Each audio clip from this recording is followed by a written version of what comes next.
Clover Mini Stand, low profile. Installation video. Locate the two mounting holes on the bottom of the Clover Mini.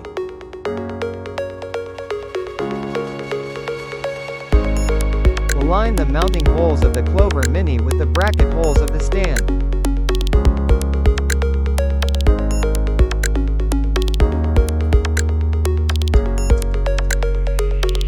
Screw both bolts into the two backplate holes.